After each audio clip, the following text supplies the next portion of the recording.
Sa kwentong ito matutunghayan natin ang kakaibang karanasan ni Yomar, isang batang naglakas loob tuklasin ang misteryo sa likod ng pinto sa lumang bahay ng kanilang kamag-anak. Isang gabi, sinundan niya ang mga kamag-anak niya sa isang lihim na seremonya na nagbago ng lahat ng kanyang alam tungkol sa kanila. Sa kanyang pagkatuklas, nakita niya ang mga bagay na hindi maipaliwanag at mas nakakatakot pa sa kanyang mga bangungot. Ano nga ba ang tunay na lihim ng kanilang pamilya at paano ito magbabago sa buhay ni Yomar? Alamin natin sa kwento niyang puno ng hiwaga at kilabot. Ang pangalan ko po ay Jomar. Sana po ay mapili niyo ang kwento ko. Bata pa ako noon, mga 9 years old, may nakita akong libro sa lumang bahay ng lolo ko sa probinsya. May mga drawing doon ng mga kakaibang nilalang. Ang pinakakinatakutan ko ay yung higanteng nilalang na may hawak na tabako. Ang tawag daw doon ay kapre. Kaya kapag may naamoy akong tabako ay natatakot ako. Naghahanap ako kung saan nagtatago yung kapre. Ang kwento ko ay nangyari nung 11 years old na ako. May mga kamag-anak kami na nakatira sa isang lumang bahay sa probinsya. Nung minsang magbakasyon kami doon, ay pinapunta kami ni Papa sa bahay ng mga kamag-anak namin na yon. Sabi ni Papa ay may pupuntahan lang sila ni Mama. Kami na lang daw ng kapatid kong si Jim ang maghintay sa kanila. Naglaro kami ni Jim ng taguan. Ako yung taya, kaya siya yung nagtago. Hinanap ko siya sa buong bahay, pero wala talaga siya doon. Kaya lumabas ako. Nasa likod ng kamalig yung kapatid ko. Nakita ko siya na nagtatago sa mga kahon. Tatawagin ko na sana siya, pero may nakita ako. May pumasok na malaking anino sa kamalig. Hindi ko alam kung tao ba yon o hayop, pero pumasok ako sa kamalig. Nakita ko yung anino na nagbukas ng isang pinto sa sahig. Nagtaka ako kasi wala naman akong nakitang pinto doon. Nagtago ako sa mga kahon habang pinagmamasdan yung anino na bumaba sa hagdan. Sabi ko sa sarili ko, ano kayang ginagawa ng mga kamag-anak namin sa likod ng pinto na yon?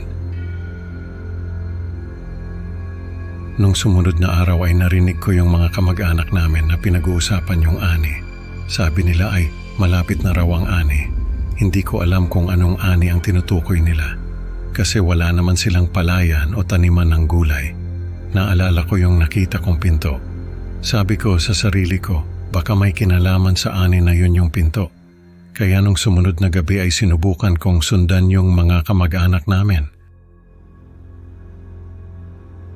May nakita akong ilaw ng lampara na naglalakad papunta sa kamalig. Sinundan ko yon.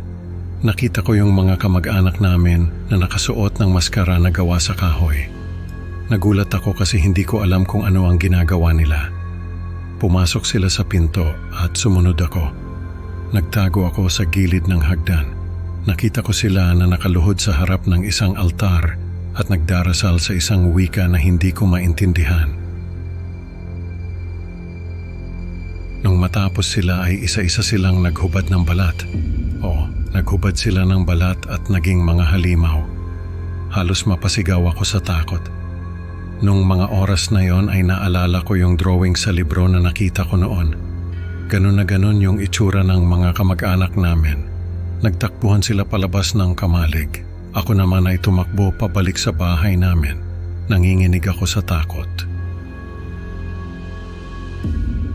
Pakiramdam ko ay may sumusunod sa akin. Pagdating ko sa bahay ay nagkulong ako sa kwarto. Hindi ko alam kung anong gagawin ko. Hindi ako makatulog. Paulit-ulit na pumapasok sa isip ko yung mga nakita ko. Kinabukasan ay hindi ako lumabas ng kwarto.